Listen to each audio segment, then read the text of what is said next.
रामाधी केले रामायण रामाधी केले रामायण रामाधी गोळ्याची कीर्ती वाढली गहनाची कीर्ती वाढली गोळ्याची कीर्ती वाढली गहनाची कीर्ती वाढली केले रामायण रामा केले रामायण रामाधी केले रामायण रामाधी गोळ्याची कीर्ती वाढली गहन केले रामायण रामादी का संतांचा सहवास आपल्या जीवनामध्ये घडला। अहो ज्या महादेवाच्या दरबारामध्ये आपण आहोत त्या महादेवाचा सर्वात महान भक्त कोण होता?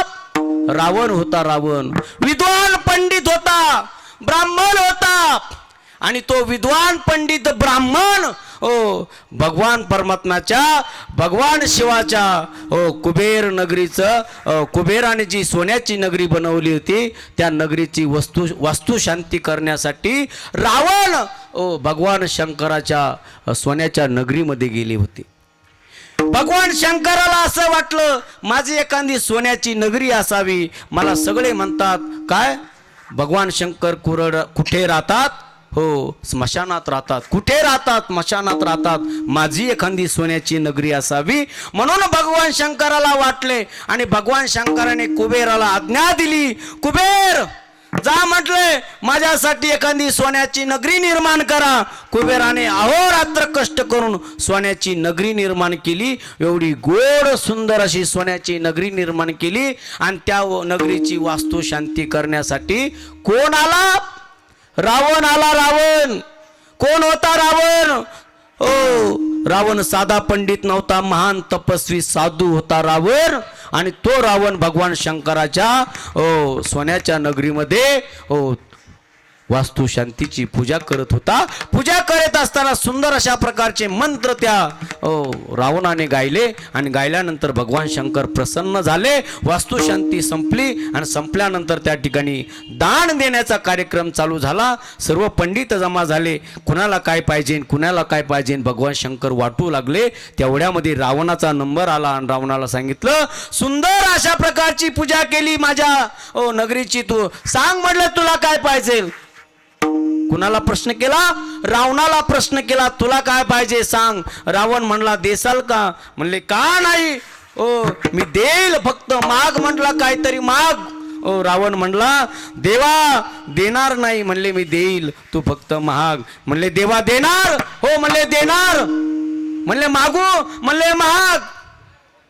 काय मागितलं रावणाने? भगवान शंकराला सांगितलं ज्या सोन्याची नगरीची मी वास्तुशांती केली तीच सोन्याची नगरी मला पाहिजे। कुणी मागितलं? रावणाने मागितली। कुणाला? भगवान शंकराला। आणि भगवान शंकराने सांगितलं तथास्तु, दिली। आणि तेव्हापासून ती नगरी सोन्याची नगरी कोण झाली? सोन्याची लंका झाली। हो वा गोड काय झाली? सोन्याची नगरी झाली महाराज। आणि सोन्याची नगरी लंका झाली। आणि ती लंका एवढ्यावरती रावण थांबला नाही। रावणाने अनेक अशा प्रकारचे पुढे विध्वंसक कार्य केले महाराज। तो भगवान परमात्मा एवढा भोळा आहे। काही मागा, काही मागा तुम्ही त्या भगवंताकडे, काही मागा देतो, कोणालाही देतो, आतापर्यंत देतच आला। आपल्या सर्वांना दक्ष राजाची दक्ष प्रजापतीची कथा माहिती आहे। कोण होता दक्ष प्रजापती? दक्ष प्रजापती महाराज ब्रह्मदेवाचा पुत्र होता। ब्रह्मदेवाचा पुत्र होता दक्ष प्रजापती। आणि दक्षाला सती माता ही जी भगवान शंकराची पत्नी आहे सती माता, ती मुलगी होती दक्षाची आणि ती भगवान शंकराला दिली। कुणाला दिली? भगवान शंकराला दिली। आणि भगवान शंकराला दिल्यानंतर ज्या वेळेस दक्ष आपल्याला मुलीला भेटण्यासाठी त्या भगवान शंकराच्या महलामध्ये गेले त्यावेळेस भगवान शंकराने फक्त दक्षाचा त्या ठिकाणी दक्षाचं स्वागत केलं नाही म्हणून दक्ष राजाला राग आला आणि दक्ष राजा त्या ठिकाणी निघून गेला। आणि आपल्या नगरीमध्ये ज्या वेळेस त्या ठिकाणी भगवान शंकर गेले आणि भगवान शंकराला त्या ठिकाणी पाचारण करण्यात आलं. महान अशा प्रकारची सभा भरली. गंधर्व, देव, ब्राह्मण, सर्व पंडित त्या ठिकाणी होते. विष्णू भगवान परमात्मा आले, ब्रह्मदेव आले, महादेव आले, सगळे सभेत बसले आणि बसल्यानंतर त्या ठिकाणी दक्षाला प्रजापती ही पदवी प्रदान झाली. म्हणून त्याचा सत्कार समारंभाचा कार्यक्रम ठेवला. आणि त्या कार्यक्रमामध्ये ज्यावेळेस दक्ष प्रजापती आपल्या सभेमध्ये येत होते त्यावेळेस त्या ठिकाणी मोठा जय झाला. दक्ष प्रजापती महाराज की जय. आणि म्हटल्यानंतर दक्ष प्रजापती आतमध्ये आले आणि आल्यानंतर सर्व देव, गंधर्व, तपस्वी, साधू, मुनी सर्व आपापल्या आसनावरती उठून उभा राहिले. आणि उठून उभा राहिल्यानंतर फक्त 3 देव उभा राहिले नाही. त्यामध्ये भगवान विष्णू, ब्रह्मदेव आणि भगवान महादेव होते. भगवान महादेव उठून उभा राहिले नाही. दक्षाला राग आला.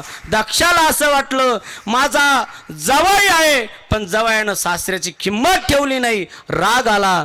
विष्णू देवताकडे बघितलं. विष्णुदेव खाली बसेल होते पण सगळ्या देवाचा बाप त्याला कोण बोलणार. म्हणून विष्णुदेवाकडून ती अपेक्षा ठेवली नाही, जाऊन दिलं. ब्रह्मदेवाकडे बघितलं. अरे ब्रह्मदेवाकडून अपेक्षा ठेवली नाही का? कारण दक्षाचा बाप होता ब्रह्मदेव. ब्रह्मदेवाकडून अपेक्षा ठेवली नाही पण जवयाकडे अपेक्षा गेली. कशाची?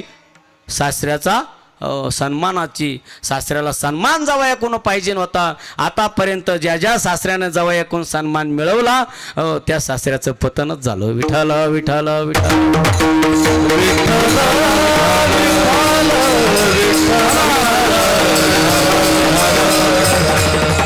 म्हणून सासऱ्याने जवयाकडून सन्मानाची कधी अपेक्षा ठेवायची नाही. तेव्हापासून चालत आलं बरं का.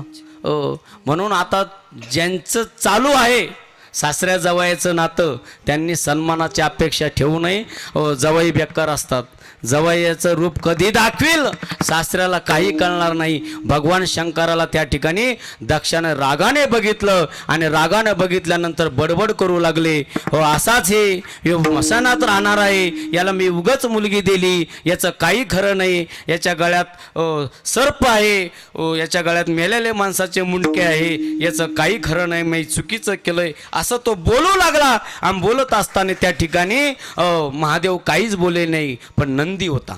नंदीला राग आला आणि नंदी त्या ठिकाणी दक्षाला म्हणू लागला अरे माझे स्वामी जरी काही बोलत नसले पण तू का बडबड करतोय? अरे तुझे जवळ आहेत एवढं का बोलतोय? म्हणून त्या ठिकाणी नंदीला राग आला आणि नंदीनं सांगितलं कोणाला? दक्षाला. अरे एवढी बडबड तू करतोय ना तुला बोकड्याचं मुंडकं लागेल. बोकड्याचं कशाचं? बोकड्याचं. तेव्हापासून दक्ष राजाला बोकड्याचं मुंडकं होतं. अजून पुढं कथा सांगतो तुम्हाला कळेल. ज्यावेळेस असं म्हणल्यानंतर भृग ऋषी त्या ठिकाणी होते. भृग ऋषीला सुद्धा राग आला. भृग ऋषी म्हणले अरे नंदी महाराज तुम्हाला काय गरज होती सासऱ्यां जवळची भांडणं मध्येच कशाला तू उडी मारली? म्हणले चहापेक्षा कॅटली गरम.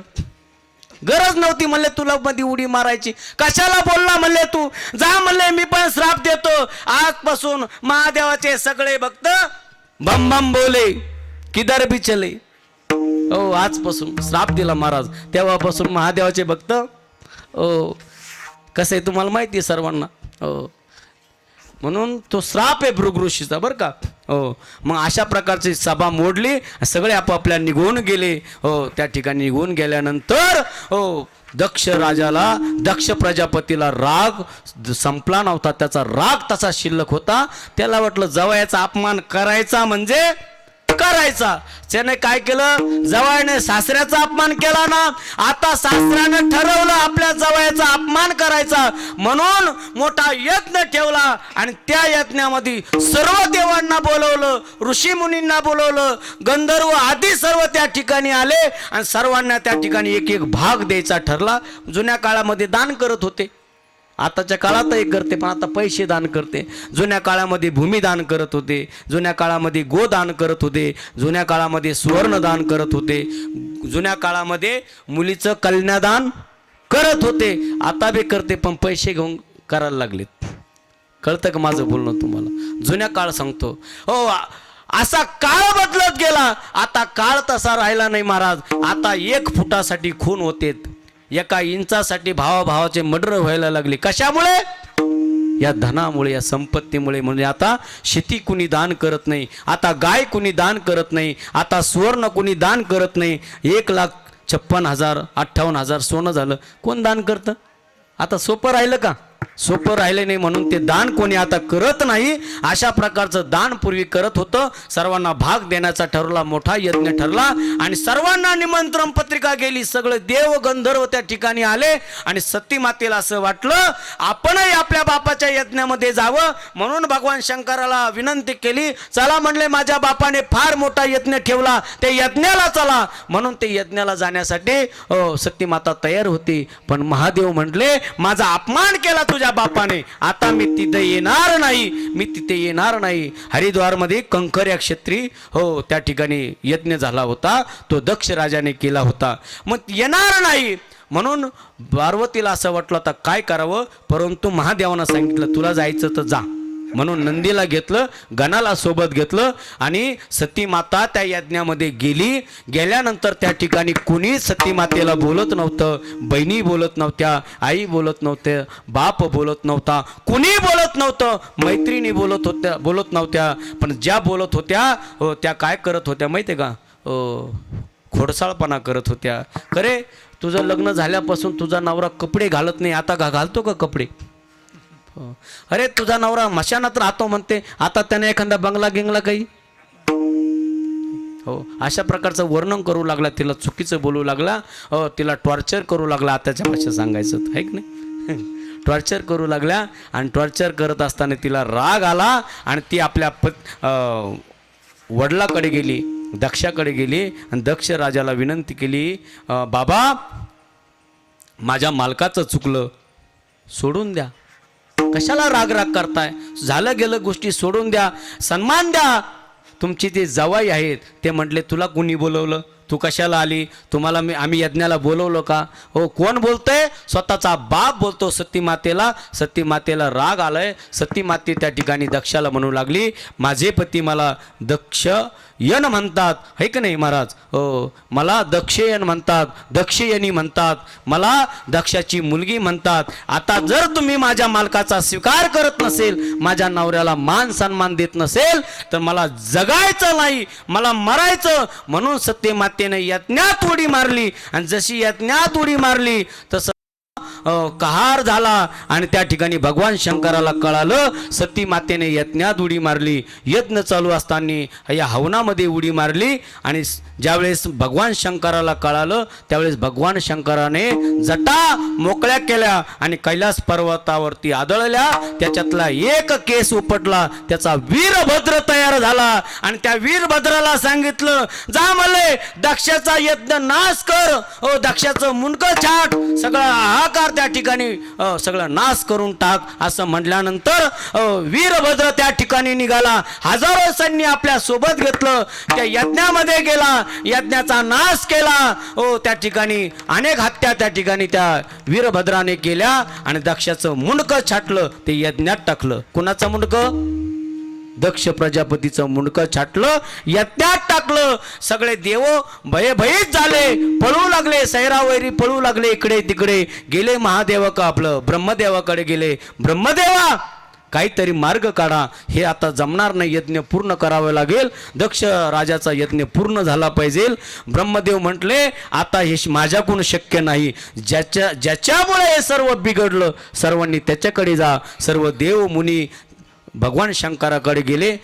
भगवान शंकर भोळा देव आहे महाराज, प्रसन्न होतो. सर्वांनी भगवान शंकराच्या नतमस्तक झाले पायावरती आणि भगवान शंकराला सांगितले, हे संकट तुम्ही आवरा सावरा, तुमच्याशिवाय आता हे शक्य नाही. म्हणून भगवान शंकराने या ठिकाणी वीरभद्राला सांगितलं, आता तू थोडंसं थांब.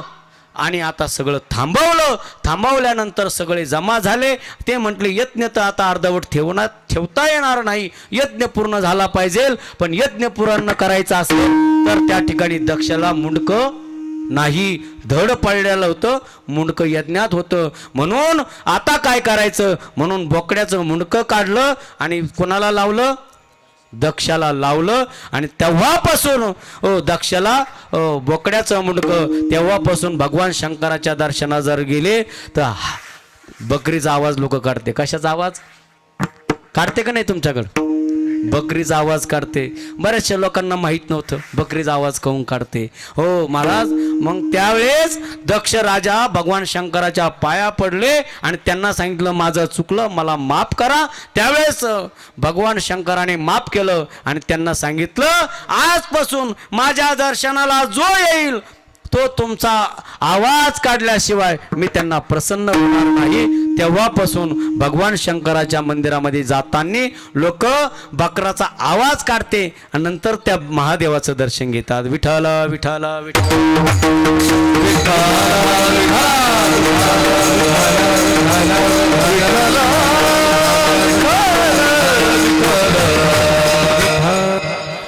एवढा भोळा तो भगवान परमात्मा आहे.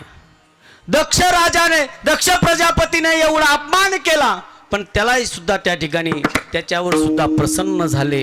हो, पाहिजे ते त्याला दिलं, रावणाला सुद्धा दिलं. अनेक अशा प्रकारची कथा आहे महाराज. हो, त्या बघा भगवान शंकराच्या कुटुंबामध्ये 4 व्यक्ती आहे, 2 मुलं आहे. हो, महादेव आहे, पार्वती आहे. चौघांचे वाहन बघा भिन्न आहे. बाबा, वाहन प्रत्येकाचे भिन्न आहेत. हो, भगवान शंकराचं वाहन काय आहे? नंदी. पार्वतीचं वाहन काय आहे? वाघ. मला सांगा बैलाचं वाघात जमतं का? त्यांचं जमलं बरं का. मला सांगा कार्तिक स्वामीचं वाहन काय आहे? मोर आहे. आणि गणपतीचं वाहन उंदीर आहे. भगवान शंकराच्या गळ्यात काय आहे? साप आहे. मला सांगा सापाचं आणि मोराचं जमतं का? बरं जाऊ द्या, सापाचं आणि उंदराचं जमतं? नाही जमत. त्यांचं जमलं महाराज.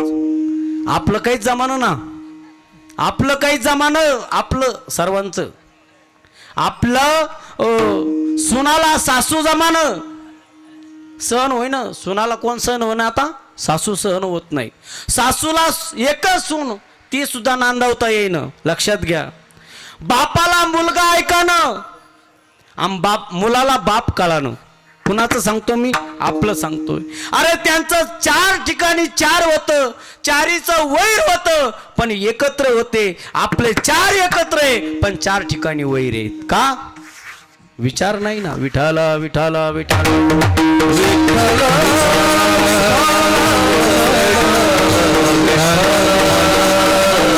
अरे त्यांच्या ठिकाणी विचार होता म्हणून एकत्र होते.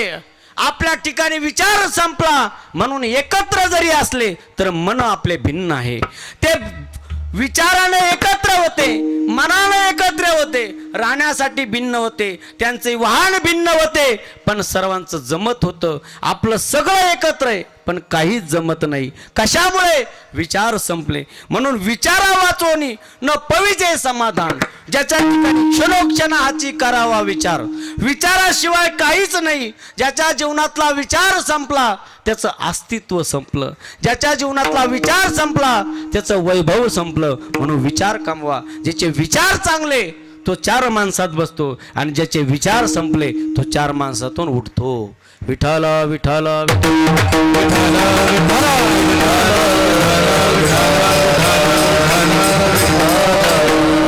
पारखो माई जय जय हो. पारखो माई पारखो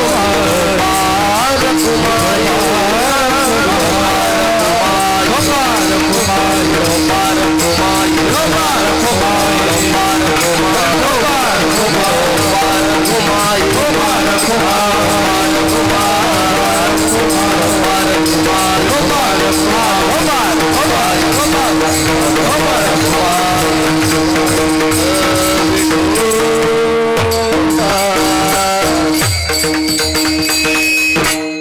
जगद्गुरु तुकाराम महाराज म्हणतात ज्यांच्या विचाराने आपला संसार सोन्याचा होईल अशा माणसाच्या संगतीत उभे राहा, तुमचं कल्याण होईल. कोण आहेत असे? तर असे फक्त संत महात्मे आहे. जगद्गुरु तुकाराम महाराज म्हणतात अशा संत महात्म्यांच्या सहवासात मला राहण्याचा आनंद त्या ठिकाणी प्राप्त व्हावा. अभंगाच्या 2ऱ्या चरणात सांगतात ऐसे आवा ऐसे आवडते मना ऐसे आवडते मना ऐसे आवडते मना ऐसे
जगद्गुरु तुकाराम महाराज म्हणू लागले, ऐसे आवडते मना देवा पुरवावी वासना.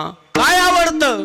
हो देवा, संतांचा सहवास आवडतो आणि ती जी वासना माझ्या ठिकाणी आहे ती माझी पूर्ण कर. वासना पूर्ण कर. हो, वासना प्रत्येकाच्या ठिकाणी आहे. वासनाशिवाय माणूस जन्माला येत नाही. कशामुळे येतो मनुष्य जन्माला? वासनेमुळे येतो. घेणे लागे वासनेच्या संगी, त्याची झाले अंगी हरिरूप. मनुष्य कशामुळे आला? वासनेमुळे आला. वासना ही बाधा आहे. पण जगद्गुरु तुकाराम महाराज म्हणतात ती वासना मला पाहिजे. कोणती? देवा पुरवावी वासना. कोणती वासना? अभंगाच्या 3ऱ्या चरणात सांगतात, हरिजना सवे भेटी हरिजना सवे भेटी हरिजना सवे भेटी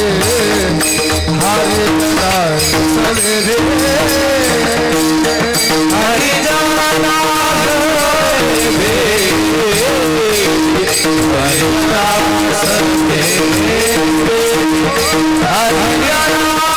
हरिजना सवे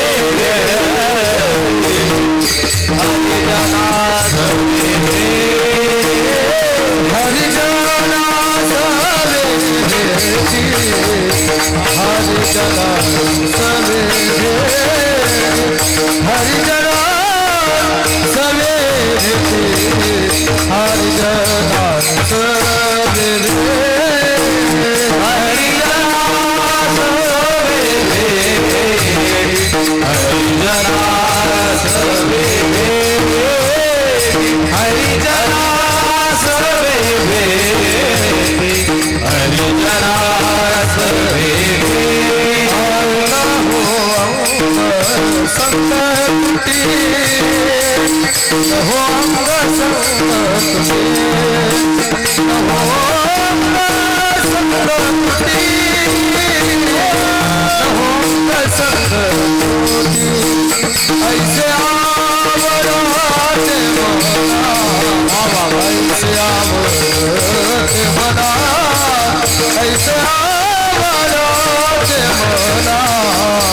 ऐसे आवडते मला ऐसे आवडते मला ऐसे आवडते मला ऐसे आवडते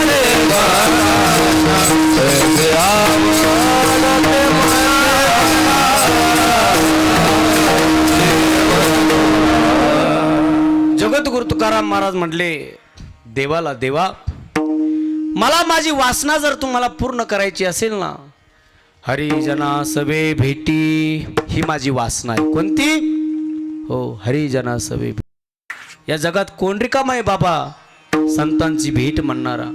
हो, या जगामध्ये ज्याला बायको नाही तो म्हणतो मला बायको भेटली पाहिजे, ज्याच्याकडे धन नाही तो म्हणतो मला धन मिळालं पाहिजे, ज्याला मुलगा नाही तो म्हणतो देवा मला मुलगा झाला पाहिजे, ज्याला मान सन्मान नाही तो म्हणतो सगळं गेलं तर चालतं पण आपल्या गळ्यात हार पडलाच पाहिजे. का? येडे झाले लोक मान सन्मानासाठी. काही लोकांनी ती सगळं इकून टिकून मोकळे झाले. त्या परभणीकडे एक खासदार होता, तो खासदार केला उभा राहिला बाबा. पेपरला घटना आली होती, गावाकडे मजुरी करायचा पण पुण्यासारख्या ठिकाणी गेला आणि चांगला उद्योगपती झाला. 10, 5, 5, 50, 100 करोड रुपये कमवले. त्याला असं वाटलं मी लयच मोठा झालो आता. गावाकडे 50 एकर शेती वगैरे विकत घेतली तो. हो, वाशिम आहे की नाही महाराज? हे मोठं त्यानं वातावरण तयार केलं. बंगला गिंगला तालुक्याच्या ठिकाणी बंगला बांधला, गावामध्ये 500 एकर शेती खरेदी केली. हेच बेस्ट त्यानं वातावरण तयार केलं. राहिला ना आमदार केलं उभा. कशाला? आमदार केला. महाराज जे कार्यकर्ते होते त्यांना एक एक मोटरसायकल बाबा, जे मोठे कार्यकर्ते होते त्यांना एक एक जीप गाडी, एवढं सगळं वाटून दिलं. आणि बाबा जेच आदळला सगळं वाटून आदळला. आणि नंतर शेवटच्या टप्प्यात त्याची मुलाखत घेतली. तो म्हटला मी ज्यांना मोटरसायकल कार्यकर्त्याला फ्री दिली ते कार्यकर्ते मी हात केला तर मला बसून सुद्धा घ्यायला तयार नाही. कोण? वासना. वासना फार अवघड आहे महाराज. म्हणून वासना ठेवू नका. काही उरलं नाही या वासनेमध्ये. हो, पण माणसाची वासना सुटतच नाही ना. हो, झालंय का? हो, विठाला विठाला विठाला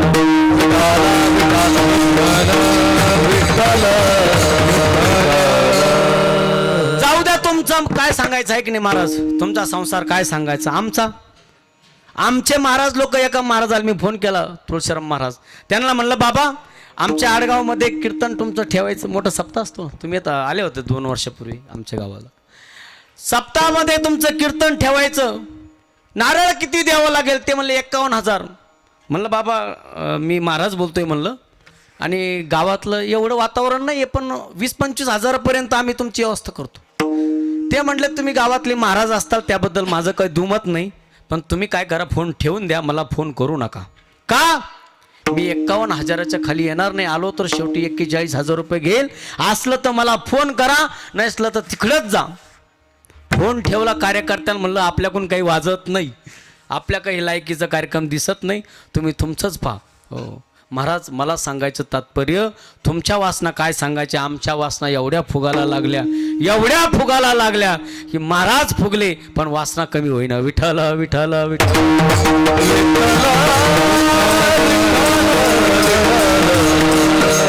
समूळ वासना खोदून काढावी तरीच गोसावी व्हावे तेने. काय? वासना संपली पाहिजे ना. वासना शिल्लक आहे. आणि जगद्गुरु तुकाराम महाराज म्हणतात वासना तर दे. प्रश्न एक नाही महाराज.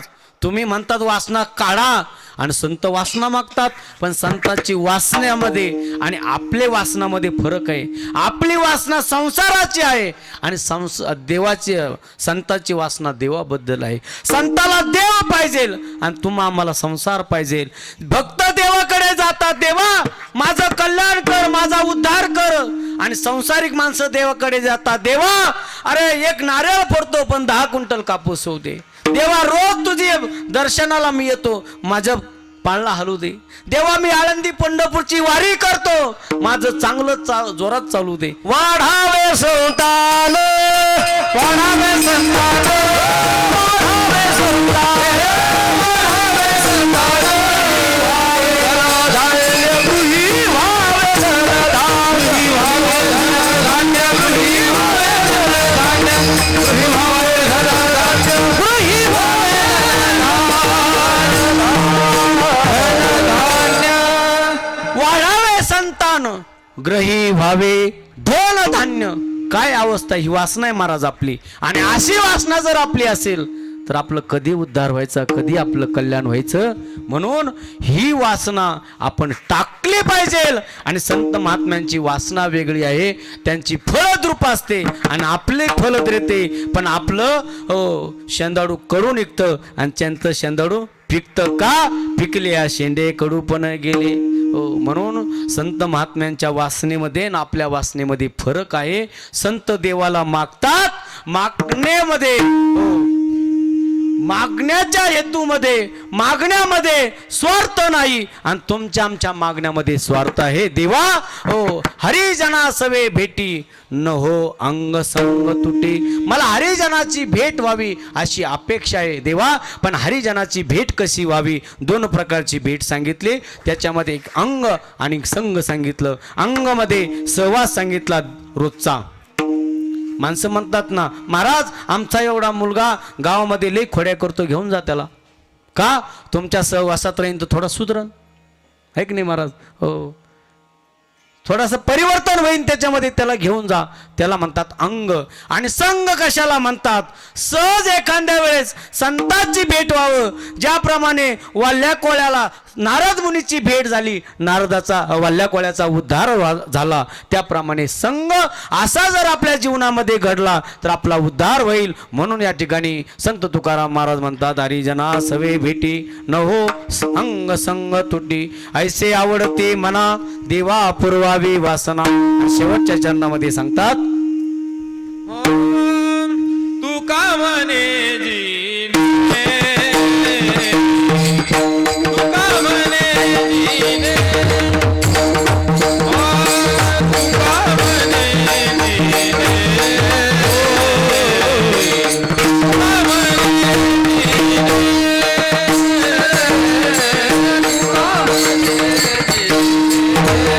Oh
का म्हणे जिने भले संत संगष्टने. तुकाराम महाराज म्हणतात जीवन जगायचं असेल, आपलं कल्याण आपल्याला करायचं असेल, आपला उद्धार आपल्याला करायचा असेल तर संतांचा सहवास आपल्या जीवनामध्ये फार गरजेचा आहे. ज्यांच्या जीवनामध्ये संतांचा सहवास घडला त्यांचं कल्याण झालं, आणि ज्यांच्या जीवनामध्ये चुकीच्या लोकांचा सहवास घडला त्यांचा नाश झाला, त्यांचं वाटोळं झालं. म्हणून चांगल्या लोकांचा संग आपल्या जीवनामध्ये गरजेचा आहे. हो, ज्यांनी आपल्या जीवनामध्ये चांगल्या लोकांचा हात धरला हो ते स्टेजवरती गेले, आणि ज्यांनी चुकीच्या लोकांचा हात धरला ते रेंदाडीत गेले. कशात गेले? हो, संपले ते माणसं. म्हणून चांगल्या माणसाचा हात धरा, तुमचं चांगलं होईल. हात धरायचा असेल तर संत महात्म्यांचा धरा, दुसऱ्याचा धरू नका. संसारिक माणसाचा किती हात धरला तर तो आपल्या डोक्यावरती पायच देणार. आमदार खासदार मंत्री तंत्री यांच्या किती सहवासात तुम्ही गेले तर तुमचा वापरच करणार, पण संतांच्या साधूंच्या सहवासात तुम्ही गेले ते तुमचं कल्याणच करणार. इतरांच्या सहवासात जाण्यापेक्षा संतांच्या सहवासात जा. बघा संत महात्म्यांचं जीवन कार्य काय केलं संत महात्म्यानं.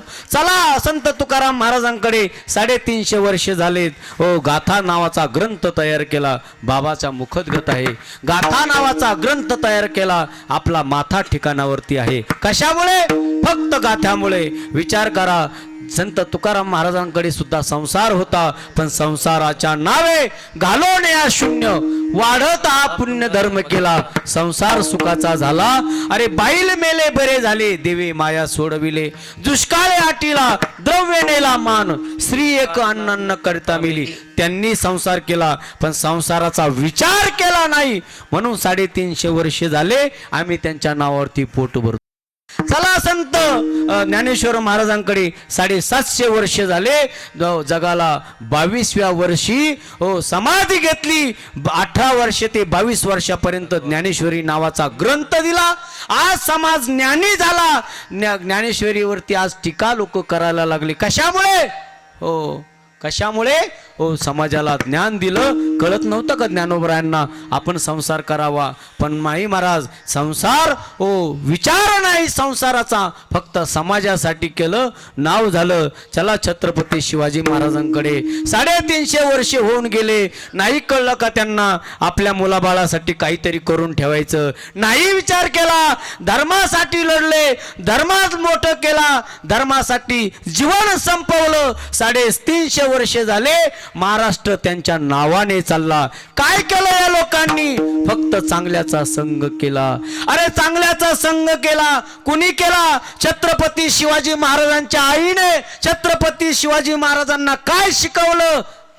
मोबाईल, सिरियल, टीव्ही, मालिका, काय शिकवलं? बालपणीच्या त्या शिवबाला, बालपणीच्या त्या शिवबाला जिजाऊने घडविले. रामायण आणि महाभारत शिवबाला पडविले. ओ रामायण आणि महाभारत शिवबाला पडविले. शिवबा माझा दयाळू राजा, महाराष्ट्राची शान. काय शिकवलं जिजाऊ महासाहेबांनी? हो, रामायण शिकवलं, महाभारत सांगितलं, ज्ञानेश्वरी शिकवली, गाथा शिकवला. म्हणून छत्रपती शिवाजी महाराज तयार झाले. म्हणून आम्ही म्हणतो, काय म्हणतो? एकच राजा इथे जन्मला, एकच राजा इथे जन्मला, शिवनेरी किल्ल्यावर. एकच राजा इथे जन्मला, शिवनेरी किल्ल्यावर.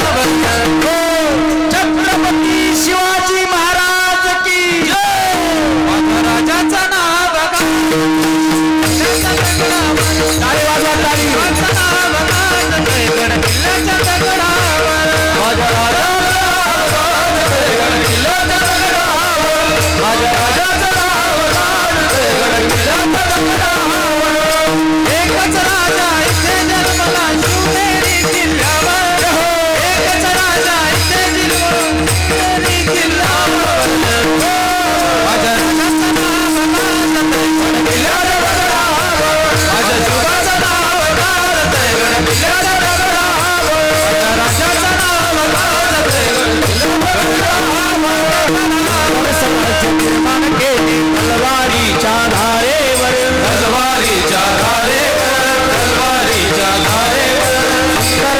निर्माण केली तलवारीच्या धारेवर, तलवारीच्या धारेवर, तलवारीच्या धारेवर देशाची प्राण सोसले आपल्या निधड्याच्या, आपल्या निधड्याच्या छातीवर, आपल्या निधड्याच्या छातीवर प्राणपणाने लढले माऊली पर्वताच्या राजावर. छत्रपती शिवाजी महाराज की जय. माझ्या राजाचं नाव गाजतंय किल्ल्याच्या दगडावर, राजाचं नाव गाजतंय गड किल्ल्याच्या दगडावर, माझ्या राजाचं नाव गाजतंय गड किल्ल्याच्या दगडावर.